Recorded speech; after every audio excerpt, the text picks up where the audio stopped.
मुझे लगता है कि आप में से कई लोगों को आरएनए का कॉन्सेप्ट क्लियर नहीं है, क्योंकि स्कूल में बहुत ही कम ऐसे टीचर हैं जो आपको आपका कॉन्सेप्ट क्लियर करवा सकें। स्कूल एक व्यवसाय की तरह है, ना कि आपको एजुकेट करने के लिए। लेकिन कोई बात नहीं, आज आपको हम आरएनए के बारे में एक साधारण सा ओवरव्यू तो दे ही देंगे, जिससे आपको इसको समझने में कभी दिक्कत नहीं होगी। देखिए, आरएनए का निर्माण डीएनए के ट्रांसक्रिप्शन के प्रोसेस के थ्रू होता है। ये ट्रांसक्रिप्शन प्रोसेस होता क्या है, पहले हमें ये जानना पड़ेगा। देखिए, हमारे सेल के न्यूक्लियस के अंदर डीएनए पाया जाता है, डीऑक्सीराइबोज न्यूक्लिक एसिड। इस डीएनए में डीऑक्सीराइबोज नाम का शुगर होता है, इसलिए इसे डीएनए कहते हैं। आरएनए का फुल फॉर्म होता है राइबोज न्यूक्लिक एसिड, इसमें राइबोज नाम का शुगर होता है। देखिए, जब हम अपने न्यूक्लियस के अंदर जाएंगे तो हमें अपना डीएनए मिलेगा। ये बात मैंने आपको कई बार बताया है। देखिए, होता यह है कि जब हमारे डीएनए पर मौजूद कुछ स्पेसिफिक जीन एक्टिव हो जाते हैं, तो इन्हीं एक्टिव जीन के ऊपर आरएनए पॉलीमरेज नाम का एक एंजाइम आकर अटैच हो जाता है और डीएनए के ऊपर ये एंजाइम मूव करने लगते हैं। जैसे ही ये आरएनए पॉलीमरेज डीएनए के ऊपर आया, ये डीएनए को अनवाइंड करके डीएनए के फ्री बेसिस को रीड करते हुए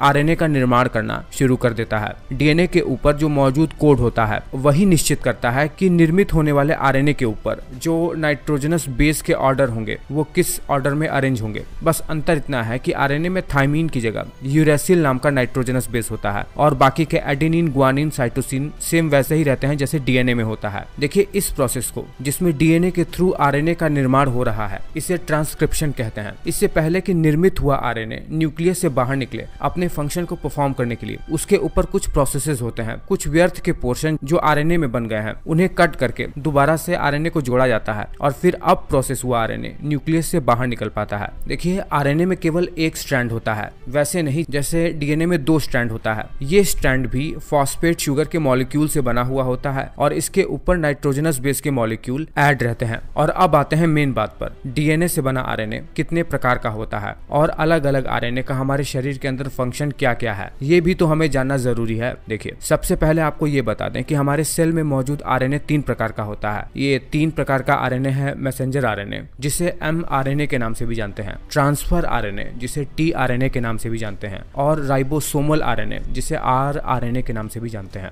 देखिए, मैसेंजर आरएनए ये न्यूक्लियस के अंदर ही मौजूद डीएनए के एक स्पेशल सीक्वेंस से बनता है, जो कि डीएनए पर एक स्पेशल जीन है। डीएनए से ट्रांसक्रिप्शन प्रोसेस के बाद इसका प्रोसेसिंग होता है और प्रोसेसिंग के बाद ये एमआरएनए न्यूक्लियस से बाहर निकलता है। ठीक उसी तरह न्यूक्लियस में ही मौजूद डीएनए में मौजूद एक स्पेशल किस्म का जीन सीक्वेंसिंग होता है, जो कि ट्रांसक्रिप्शन प्रोसेस से ट्रांसफर आरएनए का निर्माण करता है, टीआरएनए। और ये टीआरएनए अन्य आरएनए से स्ट्रक्चर में बहुत अलग होता है। इनमें प्रोसेस के बाद इनका स्ट्रक्चर पूरी तरीके से बदल जाता है और ये भी साइटोप्लाज्म में आकर फंक्शन करते हैं। उसी तरह सेल के न्यूक्लियस के अंदर एक विशेष प्रकार की संरचना होती है जिसे न्यूक्लियोलस कहते हैं। इसमें भी डीएनए, जो कि क्रोमेटिन के रूप में न्यूक्लियस के अंदर रहता है, इस न्यूक्लियस के अंदर ही बहुत ही डेंस क्रोमेटिन का एक नेटवर्क बना लेता है जिसे न्यूक्लियोलस कहा जाता है। इसमें पाए जाने वाला डीएनए बहुत ही स्पेशल किस्म का होता है जिसे राइबोसोमल डीएनए कहते हैं। ये राइबोसोमल डीएनए एक स्पेशल किस्म के जीन सीक्वेंसेस से बना हुआ होता है, जो कि ट्रांसक्रिप्शन प्रोसेस के थ्रू राइबोसोमल आरएनए का निर्माण करता है। यही राइबोसोमल आरएनए प्रोटीन के साथ मिलकर राइबोसोम का निर्माण करते हैं,